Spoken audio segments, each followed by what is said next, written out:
to my channel. I hate long intros, so we're going to get right into it.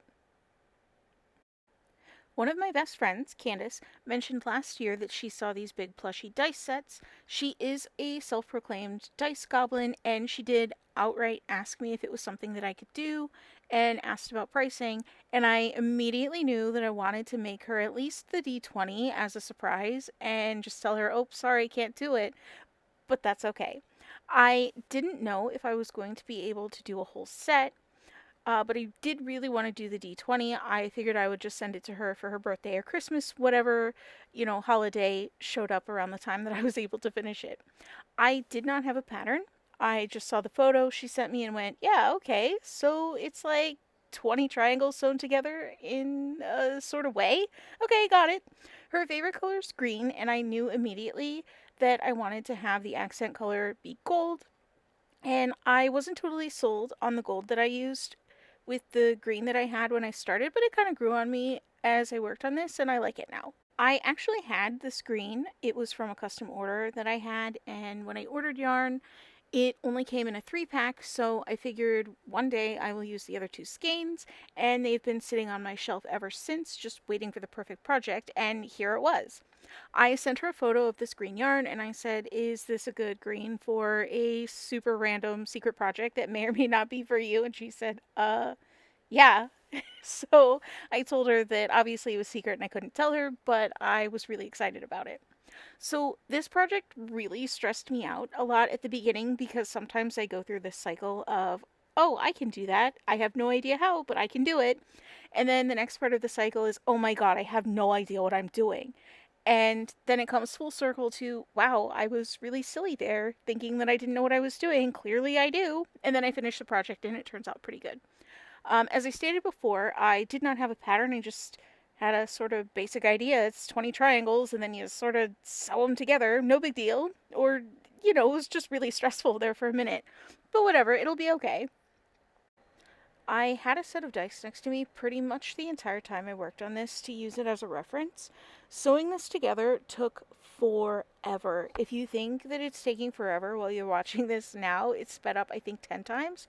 So this was a super long process. I went back and forth on how I wanted this to look. The original photo I was sent, the triangles were single crochet together, which is a great choice. It just wasn't the look that I was going for. Off camera, I tried a bunch of things just to see how it looked, and I really didn't vibe with any of those looks.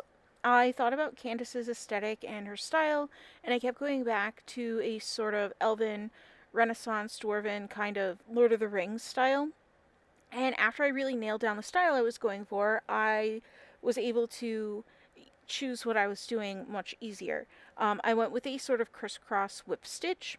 I had a little trouble keeping the crisscross, um, X look the whole time, but I figure it's handmade and weird little things like that happen sometimes. Normally I would have gone back, but I was in a time crunch, so I didn't have a lot of time to pull everything out and redo it since I was sort of on a schedule and I still needed to paint the numbers, and that was going to take literal days.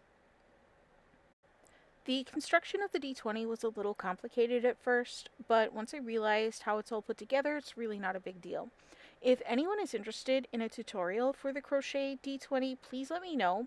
I've kind of gone back and forth on whether or not I wanted to, but if it's something that you all would like to watch or follow along with, I would totally make another D20 for a tutorial. And we are still sewing the triangles together. I didn't do a full edge around the triangles because honestly I just didn't want to. It added extra crocheting around each piece, and there were 20 of them, and I was pretty sure it wouldn't matter too much with how I sewed it together. I think if I had single crocheted it together, it would matter a little bit more, but I'm just whip stitching it, so I think it matters a little bit less, in my opinion. And we're still sewing these triangles together. It really did take such a long time. I did take a couple breaks between sewing sessions, but it just took so long. I kept thinking, I'm almost done, almost there. And then I'd see the pile of triangles I hadn't sewn in yet, and it was like the never-ending project. At one point, I genuinely started to think that I hadn't sewn any of the triangles together and I was just dreaming. Like one of those nightmares at school or work where your particularly strict teacher or boss was yelling at you to do a task faster and you did, but as you kept going and going and the pile you were working on got bigger and bigger and you kept working harder, but it completed nothing. This project just felt like that during the sewing part. And because this project is sort of ball shaped, sewing it together does get a little tricky. You can't just lay it all flat and keep going. It has to go in a specific space, or you get a wonky shape, or accidentally trap a triangle in a D20 shaped tomb. And let's not talk about how many times I accidentally sewed a triangle in the wrong place, or just absent mindedly sewed it to itself. The struggle was real with this project. And once the D20 triangles were all assembled, and everything was sewn together, I had to paint the numbers. It was my favorite part. It was stressful on its own because, unlike sewing, if I messed up, no big deal. I just pull the yarn out and sew it again.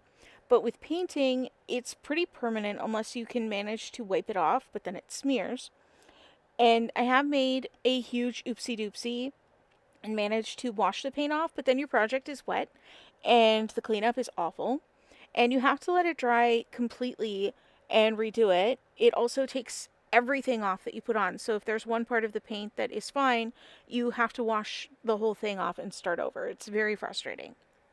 So because the D20 is orb shaped, I could only do a few numbers at a time, which was super frustrating. When I made this, it was really cold outside, so the paint took forever to dry. If I remember correctly from 4th or 5th grade science, it has to do with the way paint dries, which is through evaporation. So when it's cold, the evaporation rate is slower, thus the drying time is slower. I had a really fantastic science teacher in 4th and 5th grade, and he used to teach really random things like that, stuff I still remember and use today. However, it has been a long time since then. I do think he's still teaching. I hope so, anyway. The paint drying slower made this project take a lot longer. I usually paint something on and then go over it a second time to make sure that I don't have any wonky sunken parts or uneven coverage or weird lines. I still end up with wonky lines, but it's handmade and Candace loves it, so it's all good. I had to wait between painting sessions, I think about 2 days. Normally it's a few hours to just overnight at the most, but this took a really long time. Originally, I wanted to do some sort of elven scrollwork type of decoration on the bottom of the numbers that needed vertical identification, like 6 and 9, but I ended up doing little teardrops. I just got scared off from trying something really difficult. I didn't want to mess it up and have it take even longer to get to Candace. The funny thing about this paint is it's metallic fabric paint. I bought it years ago with no plans and just thought I'd have a project come up and it'll be perfect. And when I started painting, I actually had to take the plastic seal off of it because I had never even opened it. So that was kind of special. As for putting the numbers on, I had no idea what numbers went where, so I just copied them from my own D20 and then put them on that way. It's not the most effective way to do it, but it worked. I probably could have painted the numbers first because I could have done them all and sewed them all on together, and it would have, uh, you know, it would have been fine that way. I was really worried about the number placement, so I didn't want to do that. I figured that it would be less stressful for me to paint them on afterwards. This D20 functions pretty normally. It's just huge and plush. It rolls pretty well, and hopefully it's not cursed like most D20s are. If you know, you know. This one was made with love, no matter how frustrated or stressed I was. I think a lot of the pressure for making this was because that I didn't want to make something ugly or non-functional. I think even if it was absolutely hideous and non-functional as a D20, Candace would still display it and she would still love it. She's just like that. Now that we're at the end of the video, I just wanted to thank you so much for watching. I hope you liked watching me make this big D20. It was certainly an adventure for me.